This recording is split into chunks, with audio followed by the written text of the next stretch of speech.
That's a sound that you're back on the air with the Restaurant Brokers, and we're talking restaurant reality. This is the time when we give you the full inside scoop and unbridled truth about buying or selling a restaurant. This is Eric and Robin Gagnon, and we don't sell hundreds of restaurants by being afraid of those four-letter words in the industry, the F word fail and the S word sell. And today's topic is franchises. Boy, Eric, have we seen it all when it comes to franchising a restaurant.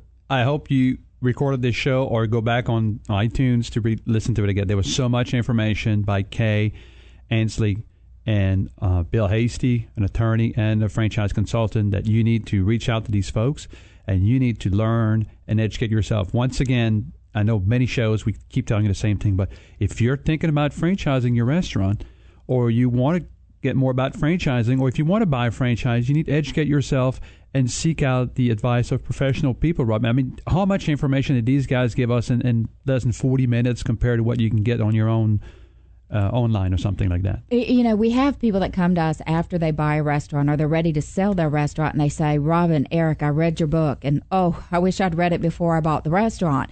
And it's the same kind of thing, because the reality is about franchising a restaurant, it is that it is tough, very, very tough to franchise that restaurant. That first successful location doesn't automatically translate. And, you know, we were at a panel with Jim Sullivan recently, and he said there's even certain magic numbers where franchisors actually break.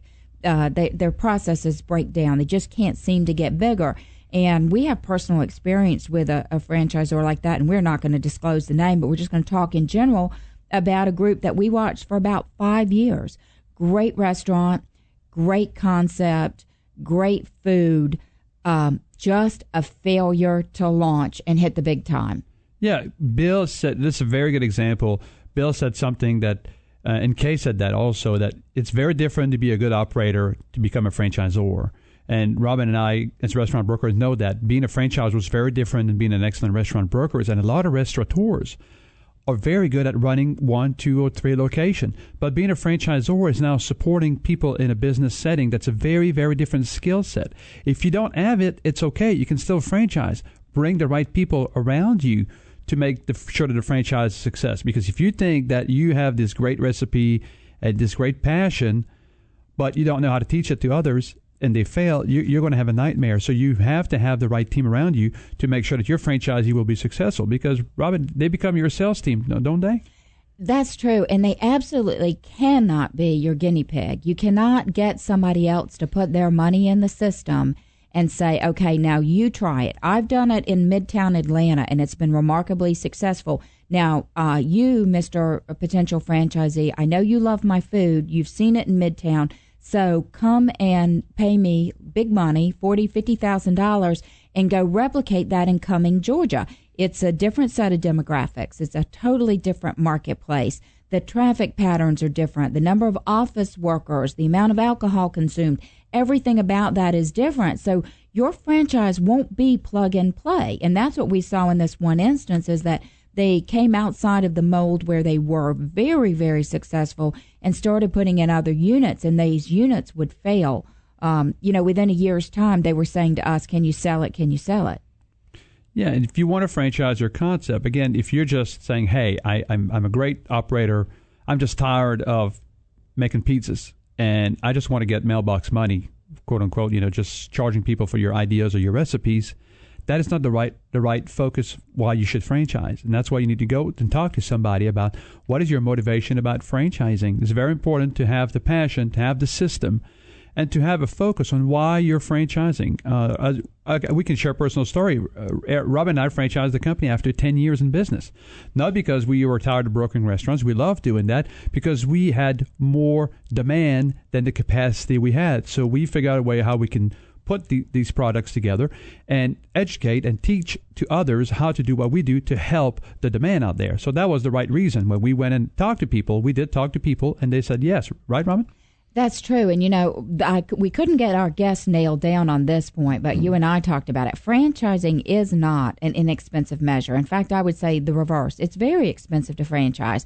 We couldn't get them to come up with a number, but we shopped franchise attorneys and franchise consultants, and it could be anywhere between On the low end, I would say $50,000 to the high end, $150,000 to franchise your concept. So you have to be really sure that your concept can be replicated, it can be duplicated, and it's going to eventually be successful before you put that kind of capital at risk. Yeah, it is a legal document, a disclosure document. Like Bill said today, it's a registered, it's a federally regulated by the Federal Trade Commission. Be aware of the trade magazines in the industry that says in the back of it, the last 2 pages, they have advertising that say, we'll franchise your restaurant for $15,000. I would be very aware of that. And then you can do a same thing with an ops manual for $8,000, and you just fill in the blank and you're in business. And also, part of our experiences, it is not as easy as you think to get franchisees. I mean, people are always asking, we talked about, how much money am I going to make? How much is it? How much is it? And they don't care what the work entices. You have to understand, and you as a franchisor need to be disciplined. Yeah, you just spend, like Robin said, $50,000 to $100,000, maybe up to $150,000, and you're like eager to get your money back. But if you have a bad franchisee, that person will be your salesperson for the rest of your other franchisees, which means you'll never get another one. They'll want to pick up the phone and say, hey, Mr. John, how's your experience with franchise XYZ? And he's going to say, they're terrible. They took my money. And we have real experience of that. I've seen franchisees, Robin, that have actually spent over $750,000 and went under in less than 6 months. And the franchisor says, sorry. And we go there as a restaurant broker and say, I'll be lucky to get you $75,000 for it. And that's very disheartening and it's very disturbing. So make sure that if you're a candidate for franchises out there, that you really do your homework and understand what you're about to get into. Okay, now that takes me to a great topic, because every week we talk about some of the great restaurants for sale that we have out there. They can be found on our website at WeSellRestaurants.com. Also pick up from our Twitter feed or our Facebook page. And this particular week, I want to focus on some of the great franchises that we do have for sale, because these are resale, already established, up and operating restaurants. So I love this concept, Italian done for today. This is not your grandpa's Italian restaurant, Uncle Mattio's. Great concept. Another opportunity we have, and we have 2 different listings for those. They just came on the market. They're around $500,000 each. We also have Which franchise locations available across the country. I have something in Texas, Missouri, Tennessee, and also Alabama for Which. So we're really becoming the specialist in all the Which franchise transfers. Guys, I kind of knew somehow that Robin was going to talk to us about franchises for sale today. Would you not have guessed that, for those of you who listen to the show on an ongoing basis? Yeah. Hey, what about our Dickey's Barbecue? We have that in Florida as well. We have Dickey's Barbecues in Florida. We have some in other states available. Great concept. These guys are over 600 store strongs in the United States and growing. Very good concept, very good support, very great team at corporate that will support you. We have got in touch with the franchisor many times, discussed with them, a great opportunity. And these are for, again, Robin didn't mention that, but all of these are for sale for a fraction of the cost of a original store. When you're going to look at these items 5, 6, 7, 19, all these things that we talked about today, you will see that we can sell it to you for a less than that.